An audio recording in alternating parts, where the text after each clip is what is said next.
రెండు మనస్సులను పరిచయం చేస్తాను. అంటే అందరికీ మనసు ఉంటుంది కదా, ఒకేలా ఆలోచన చేయదు. అయితే ఎవరైనా క్రీస్తునందున్న ఎడల వాడు నూతన సృష్టి, పాతవన్నీ గతించిపోయాయి, ఇక సమస్తము క్రొత్తవైపోయాయి. మరి నూతన సృష్టి, క్రొత్త మనసు, నూతన హృదయం ఎలా ఆలోచిస్తుంది అనేది చూద్దాం. ఇది క్రొత్తది అనుకుందాం, ఇది పాతది అనుకుందాం. ఇది క్రొత్తది, అది పాతది. ఇది క్రొత్త మనస్సు, అది పాత మనస్సు. ఇప్పుడే నేను ఒక నూతన సూచక క్రియ నేను ఇప్పుడే చేస్తాను అన్నాడు కదా, చూద్దాం ఆ సూచక క్రియ. ఇది ఎవరు? సారీ, ఇది అంటున్నానంటే మనస్సు అనేది గుర్తుపెట్టుకున్నాం. నేను మిమ్మల్ని ఏమి మానట్లేదు. ఇక్కడ ఎవరు? క్రొత్త మనస్సు. చెప్పండి, ఎవరు తెచ్చి క్రొత్త మనస్సు. ఇక్కడ పాత మనస్సు. ఈ క్రొత్త మనస్సు ఆలోచిస్తుంది ఏంటంటే, క్రొత్త మనస్సు ఆలోచిస్తుందంట. ఏమని ఆలోచిస్తుందంటే, నా కుటుంబం అంతా బాగుండాలి, ఎక్కడా కూడా ఎవరి నోట్లో కూడా తక్కువ చేయబడకూడదు నా కుటుంబం అని ఆలోచిస్తుంది. సమస్య వచ్చిందనుకో, ఈ మనసు ఏం చేస్తుందో తెలుసా? గొడవలు జరుగుతున్నాయంటే ఈ మనసు ఏం చేస్తుందో తెలుసా? ఎంతసేపు ఉన్నా ఇంట్లోనే మాట్లాడుకోవడం, ఇంట్లోనే అరుస్తున్నాం. అంటే గుడ్డును బయట కట్టు చేసుకుందామని అనుకోదంట ఈ కొత్త మనసు. అయితే ఈ పాత మనసు ఉందంట, రోడ్డు ఎక్కుతుంది మనసు. వాళ్ళ ఇంట్లో విషయాలన్నీ తెలియాలి. ఎక్కడి వరకు తెలియాలంటే మొత్తం ఈ నగరం మొత్తం తెలియాలా. అప్పుడు అందరు మాట్లాడుకుంటారు మనసు గురించి. ఏమనంటే, పలానా ఇంట్లోనంట ఇలా అంట, పలానా కుటుంబంలో పలానా ఆడపిల్లంట. ఈ మనసు. ఇప్పుడు మీరు చెప్పండి, ఈ రెండే మనసులలో దేవుడు ఏ మనసును మెచ్చుకుంటాడు? క్రొత్త మనసునా, పాత మనసునా? కొత్త మనసునే కదా. మరి రెండో పాయింట్, ఈ కొత్త మనసు ఆలోచిస్తుందంట, సంఘస్థులంతా ఐకమత్యంగా ఉంటే ఎంత బాగుంటుంది, నాతో పాటు ప్రతి సహోదరి ఉంటే ఎంత బాగుంటుంది, అందరం కలిసికట్టుగా దేవుడి పరిచయం చేస్తే ఇంకెంత బాగుంటుంది అనుకుంటున్నాను. అయితే ఈ పాత మనసు అనుకుంటుందంట, నేను లేని విలువ తెలియాలి సంఘంలో, సేవకుడికి నేను లేని విలువ తెలియాలి అంతే. ఎప్పుడు నేనేనా, ఎవరు లేరా ఇంకా అనుకుంటున్నాను. అయితే ఇప్పుడు ఈ రెండు మనసులలో దేవుడు ఏ మనసుని ఇష్టపడతారు చెప్పండి? క్రొత్త మనసుని ఇష్టపడతాడా, పాత మనసుని ఇష్టపడతాడా? కొత్త మనసునే కదా ఇష్టపడతాడు.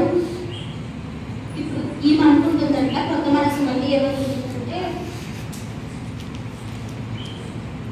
పాటలు బాగా పాడాలి, వాక్యం చెప్పాలి, ప్రభువుని స్తుతించాలి, ప్రభువుని ప్రచురించాలి, అనేకులకు సువార్త ప్రకటించేటువంటి సహోదరిగా నేను ఉండాలి అనుకుంటున్నాను. అయితే ఈ పాత మనసు అనుకుంటుందంట, చర్చికి పోయినా చాలు, ఈ రోజు పోయినా చాలు, మరుసటి రోజు నాకు వద్దు, చర్చ వద్దు, ఏమవుతుంది. ఒక రోజు పోయినా కదా, నీ ఆభరణంలో ఒక దినం గడుపుట 1000 దినముల కంటే శ్రేష్టం కదా. అమ్మ, ఒక్క దినం గడిపినా చాలు తల్లి, 1000 దినాలతో సమానము, ఇంకా 1000 రోజులు పోతే వేరే అనుకుంటుందంటే ఈ మనసు. ఇప్పుడు ఈ రెండు మనసులు ఏ మనసుని దేవుడు ఇష్టపడతాడు? క్రొత్త మనసునా, పాత మనసునా? క్రొత్త మనసునే ఇష్టపడతాడు కదా. మళ్ళీ కొత్త మనసు అనుకుంటుందంట,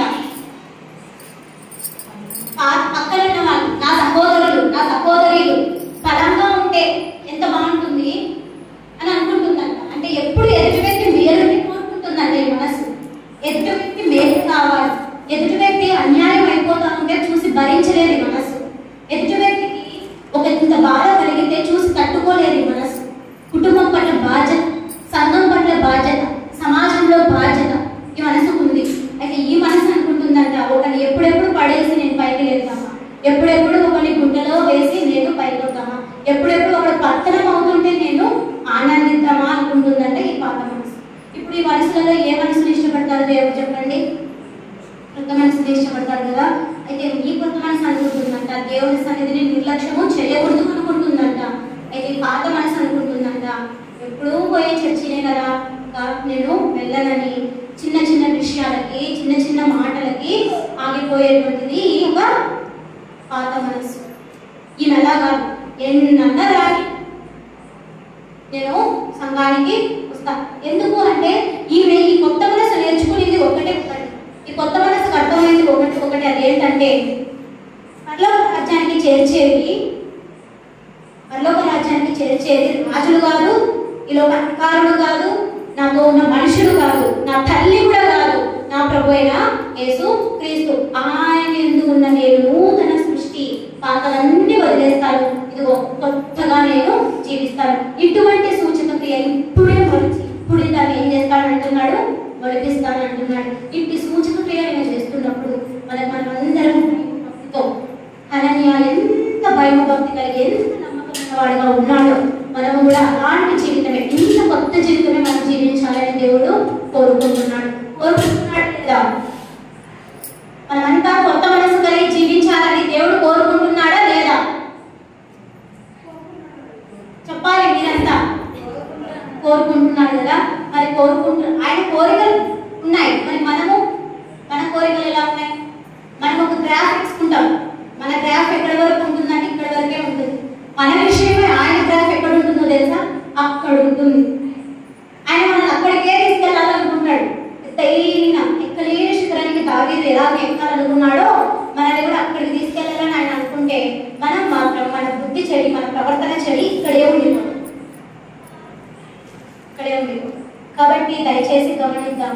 ఎవడైనా క్రీస్తునందున సృష్టి, నూతన హృదయం, నూతన మనసు, నూతన స్వభావం మనకు కావాలని దేవుడిని అడుగుదాం. ఆయన ఇస్తాడు, పొందుకుందాం. సంఘబంధానికి సమాధానాలతో ఉందాం. ఈ యొక్క కొత్త సంవత్సరానికి కొత్తగా చేసుకుందాం. ఇంట్లో సమస్యల ఒక అడుగు తగ్గిపోతే మంచిదే అని అనుకుంటారు కదా పెద్దలు. తగ్గించుకోవడంలో ఏమీ లేనప్పుడు తగ్గించుకోవడం అనే విషయమే పెద్ద విషయం కాదు కదా. తగ్గించుకుంటే పోతుంది. తగ్గించుకున్నంత మాత్రం ప్రభుని బట్టి తగ్గించుకున్న వాళ్ళకి ప్రతిఫలంగా ఉంటుంది. కాబట్టి ఇలా కొత్త మనస్సు మనం కలిగి కొత్త నూతన సృష్టి ఎలా ఉందో మనం కూడా మన జీవితాలు కూడా అలాగే ఉండాలని ఆశిద్దాం.